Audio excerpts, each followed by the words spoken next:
गंभीर आरोप सरकार पर भी लगाए और काफ़ी एक ओजस्वीपूर्ण उन्होंने भाषण भी दिया और ये कि करो या मरो वाली स्थिति की स्थिति में अब पूरा समाज आ गया है। सर पहले भी जनगणना होती रही है, इतनी बेचैनी क्यों?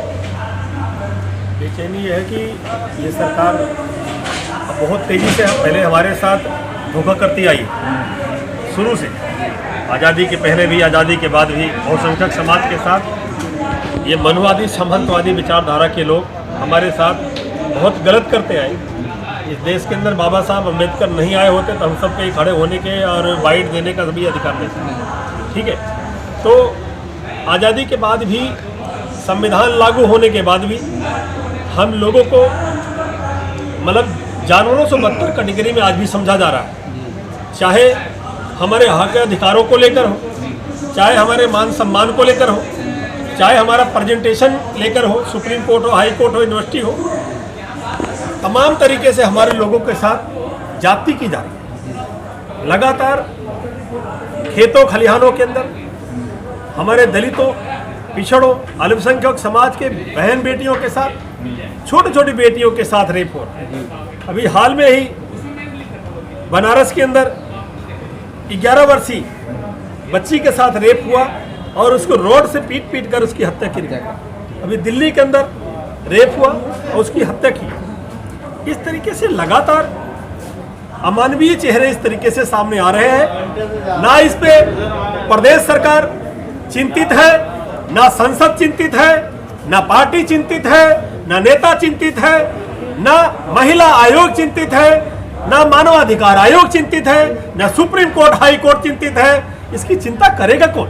ये बहुत सोचने की बात है। आज हम लोग इस कॉन्स्टिट्यूशन क्लब के अंदर एक सेमिनार आयोजित किए हैं, लगभग सैकड़ों संगठन इसमें भाग लिए हैं और हम लोगों की जाति जनगणना होनी चाहिए। लेकिन एक आरोप लगाया जा रहा है कि वैसे ही जातियों में बटा हुआ है समाज, एक जातीय जनगणना करके और क्यों बांटना चाह रहे हैं? क्या इससे लग रहा है कि जातीय विभाजन और बढ़ेगा? तो सरकार जाति खत्म कर दे। हमारी तो मांग है जाति खत्म कर दे। जातियाँ होनी नहीं चाहिए, जातियाँ होनी नहीं चाहिए। अगर जाति रहेगी तो मांग जायज है। जाति खत्म नहीं हो रही क्योंकि प्रधानमंत्री जी खुद कहते हैं जातिवाद पैदा करते हैं, कहते हैं हम ओबीसी समाज से आते हैं। तो देश का प्रधानमंत्री खुद जातिवादी है। प्रधानमंत्री का तो बीजेपी के बहुत रहस्यमय बीजेपी के तमाम नेता ये बोल रहे हैं कि ओबीसी का हमने इतने मिनिस्टर बना दिए, दलितों के इतने मिनिस्टर बना दिए, तो क्या यह जातिवाद नहीं है? आज संगठन, आज बहुसंख्यक समाज आज यहाँ कॉन्स्टिट्यूशन क्लब के अंदर खड़ा होकर ये कह रहा है कि हमारी जाति जनगणना होनी चाहिए, हमारी वाजिब हिस्सेदारी मिलनी चाहिए और जो निजीकरण हो रहा है खत्म होना चाहिए। निजीकरण का मतलब तो वही हो गया ना, जिस तरीके से हम पहले बधुआ मजदूर थे, राजा के यहाँ राज चलता था और प्रजा पे अत्याचार चलता था। आज निजीकरण का तो मतलब वही हो गया ना।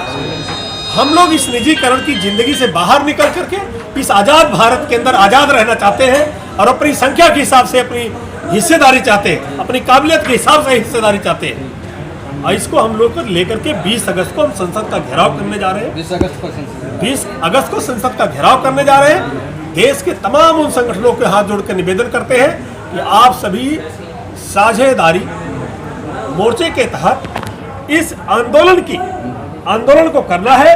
इस आंदोलन को संसद में 20 तारीख को हम चालू करेंगे। उसके बाद तमाम राज्यों से हम लोग, कुछ लोग पैदल आ रहे हैं, अलग अलग संगठन, तमाम तरीके से हमारी जागरूकता अभियान चल रहा है। लगातार जिस तरीके से हम लोगों की ये कामयाबी देखने को मिल रही है, जिस तरीके से हम लोग यहाँ मैं रोकना चाहूँगा जी, बीच में बड़े बड़े आंदोलन हुए देश में, अभी किसान आंदोलन चल ही रहा है और भी बड़े आंदोलन हुए हैं बीच में, सरकार कहीं भी झुकती हुई नज़र नहीं आ रही है। क्या गारंटी है कि वो कल को जनगणना शुरू कर दे बिना जाति के जनगणना? तो क्या आप गांव-गांव में रोकने की स्थिति में है क्या? देखो, ये समय बहुत नाजुक समय आने वाला है। हम लोग बहुत ही मानवतावादी लोग हैं, बहुत ही हम लोग कमेरे समाज के लोग हैं। हम लोग चाहते हैं कि इस देश के अंदर अशांति ना फैले, हिंसा ना हो, किसी भी समाज पर अत्याचार ना हो। हम लोगों को हक खाने के बाद भी हम लोगों के अंदर इतनी आज भी मानवता जिंदा है कि उनके समाज को भी 10% आरक्षण दिया गया। तो हमने कहा ठीक है, वहाँ भी गरीब होते हैं, उनको मिल गया, हमें कोई तकलीफ नहीं। हम लोगों ने कहीं विरोध प्रदर्शन किया, कहीं सेमिनार किया, कहीं आंदोलन किया, लेकिन जब एक निचले तबके के लोगों को हिस्सेदारी की बात आती है तो सबके पेट में दर्द होना शुरू हो जाता है। आज हमारे नेता संसद में बोलने से डरते हैं, विधानसभा में बोलने से डरते हैं, और बहुत तेजी से जागरूकता आ गई है। ये रोड पर जिस दिन बहुसंख्यक समाज के लोग, SC ST OBC माइनॉरिटी के लोग, न्याय पसंद लोग, न्यायप्रिय लोग जिस दिन ये बाहर निकल गए, अब बहुत जल्द निकल जाएंगे। 20 तारीख के आंदोलन के बाद इस देश के अंदर एक बड़ा अभियान चालू होगा। इस देश के अंदर हम ट्रेन भी रोकेंगे और हम टोल भी रोकेंगे। हम ट्रेन भी रोकेंगे, टोल भी रोकेंगे और एयरपोर्ट भी रोकेंगे, संसद भी घेरेंगे और विधानसभा भी घेरेंगे। हम सड़कों पे ही रहना चाहते हैं, हम सड़कों पे ही रहेंगे। जब संसद में काम नहीं हो रहा है तो वी द पीपल अपनी इनिशिएटिव ले रहा है। हम तो यही कहना चाहेंगे, हम आपसे सवाल ये कर रहे हैं कि जब संसद मौन है या संसद भंग है, तब वी द पीपल, हम भारत के लोग, शायद आप चाह रहे हैं कि देश की जनता आप सड़कों पर उतरेगी और अपना जवाब देगी। देखो, संसद में बैठे लोग, तमाम लोग स्वार्थी हैं। उनको अपने बेटे और बेटियों के अलावा, रिश्तेदारों के अलावा और अपने सत्ता और पदों के अलावा उनको किसी बात की चिंता नहीं। चिंता नहीं। उनको भी आप सबक सिखाना चाहते हैं। उनको भी उखाड़ फेंका जाएगा, उनको भी उखाड़, उनके भी क्षेत्रों से, विधानसभा क्षेत्रों से, लोकसभा क्षेत्रों से, उनकी पार्टियों को भी। जो अगर इसमें अनदेखा करने का काम किया, हमारा समाज बहुत तेजी से देख रहा है कि कौन नेता बोल रहा है, कौन सी पार्टी बोल रही है, कौन सा सांसद बोल रहा है, कौन सा सामाजिक संगठन बोल रहा है, कौन सा सामाजिक संगठन पार्टियों की चापलूसी कर रहा है, कौन अपने समाज के लिए मुखर होकर आवाज उठा रहा है निष्पक्षता से। ये समाज देख रहा है। सर, एक सवाल ये है कि 20 तारीख को जो आपने घेराव की बात करी है, इसमें केवल संगठन ही काम करेगा और कुछ जो पार्टियां हैं वो भी इसके अंदर भाग लेंगी?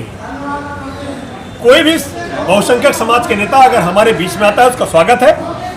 और जितने भी संगठन आते हैं, साझा आंदोलन कर रहे हैं। पार्टियां भी शामिल होंगी? कोई भी पार्टी अगर हमारे इस आंदोलन में शामिल होती है तो हम उसका स्वागत करते हैं और उसका सम्मान भी करते हैं। कम से कम अब तक उन्होंने संसद में आवाज नहीं उठाई, विधानसभा में आवाज नहीं उठाई। कम से कम आज समाज के रोड पे आने के बाद भी कम से कम अब तो उनकी बुद्धि खुल रही है। मैं उनका भी स्वागत करता हूँ।